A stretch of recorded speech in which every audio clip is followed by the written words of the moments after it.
जो मौजूदा हुकूमत की जानिब से इक़्तिदार में आने के बाद मुल्क की मौशी समत को दुरुस्त करने के लिए इक़दाम उठाए गए, किस हद तक ये नतीजा खेज़ आपके ख्याल में साबित हुए हैं और जो मतलूबा नताइज इससे एक्सपेक्ट किए जा रहे थे वो मुकम्मल तो नहीं लेकिन किसी हद तक क्या वो मिल पाए हैं अभी? बहुत शुक्रिया जी, आपने मुझे मौका दिया कि मैं बिज़नेस कम्युनिटी की जानिब से, इस्लामाबाद चैम्बर ऑफ कॉमर्स की जानिब से जो अपनी जो गुज़ारिशात हैं वो आपके सामने रख सकूँ।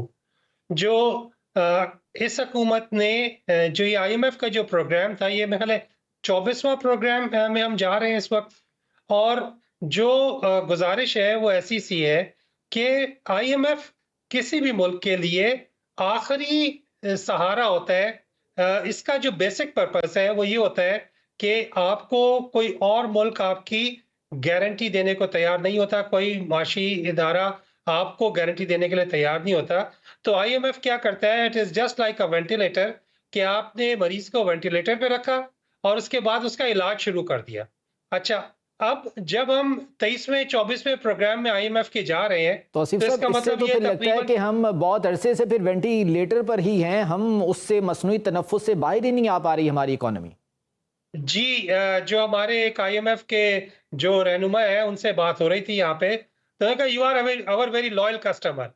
तो जब 90s में इंडिया ने एक प्रोग्राम लिया और उसके बाद मनमोहन सिंह ने अपनी ट्रांसफर जो इस्लाहात थी वो लेके आए और हमने देखा कि इंडिया नेवर लुक बैक। उसके बाद से इंडिया, जो अगर हम कहें कि एक और एशियन टाइगर के तौर पे खड़ा हुआ है, तो कोई ज्यादा गलत बात ना होगी।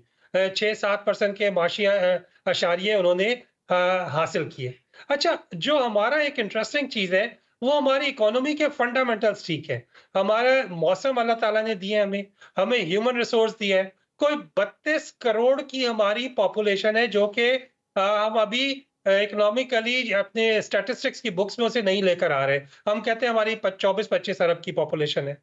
अब मौसम हमारे, मार्केट हमारी, यंगस्टर्स हमारे, जो पैसा हमारा, लेकिन उसके बावजूद जो हमारे माशी मैनेजर्स हैं वो कुछ ऐसी गलतियां कर रहे हैं कि जिनकी वजह से हमें या तो आदत पड़ गई है वेंटिलेटर पे रहने की, या फिर हम उससे बाहर आना नहीं चाह रहे। दूसरी तरफ क्या हुआ कि जहां पे बाकी चीजों के लिए तो हमने पेपरा रूल्स रखे, वहां पर एक गलती जो मुसलसल करते आ रहे हैं कि हमें पूरी कौम को जब पैसे लेने की जरूरत आती है तो वहां पे कोई पेपरा रूल्स नहीं है।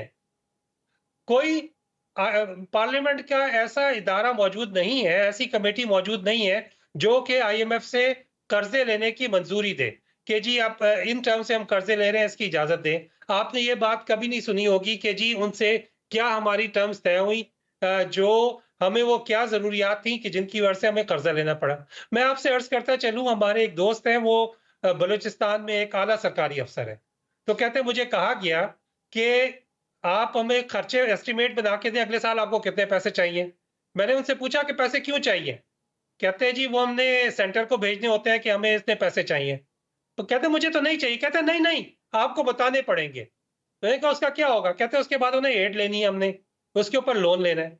तो जो कर्ज की पीते थे मैं, और कहते थे कि हाँ, रंग लाएगी हमारी फाका मस्ती एक दिन। अगर हमने पेपरा रूल्स अप्लाई कर दिया, हमें पैसे ही चाहिए ना उधार वसीम देने साहब, अच्छा, के लिए। देयर इज वन एक तो हमें क्वेश्चन इन माय उधार क्यों माइंड चाहिए? कि अभी अगर हम मौशी तौर पर इतने ज़्यादा जो है वो मुश्किलात में हैं, इसके बावजूद हमारी जो स्टॉक मार्केट है वो दिन ब दिन नए रिकॉर्ड बना रही है, वहाँ पर जो है वो हम सरमायाकारों का एतमाद भी देख रहे हैं, तो इसकी क्या वजह है? एक जानिब मौशी इस्तेहकाम नहीं आ रहा, दूसरी जानिब स्टॉक एक्सचेंज बुलंदियों पर जा रही है। इसके दो इंटरेस्टिंग वजह हैं जी। एक तो जो पैसा है FBR की कलेक्शन का, FBR की कलेक्शन का पैसा जो है वो सूद की जो किस्तें देने के लिए हमने कर्जा लिया है। दोबारा गौर से सुनिएगा मेरी बात। जी।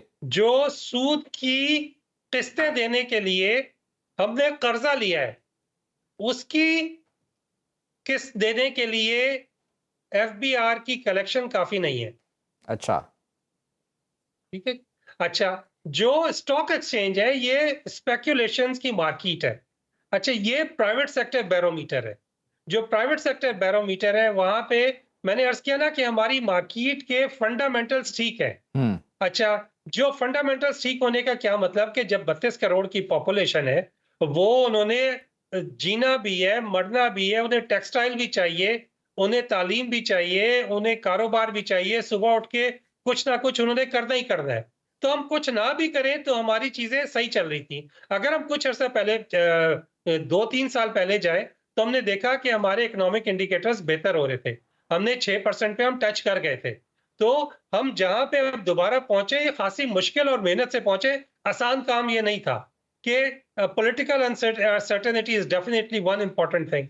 जो जब आते हैं ना ये एफबीआर के और आईएमएफ के मामलों पे कि हमने कर्ज़ क्यों लेना है भाई? उसका कोई ट्रांसपेरेंसी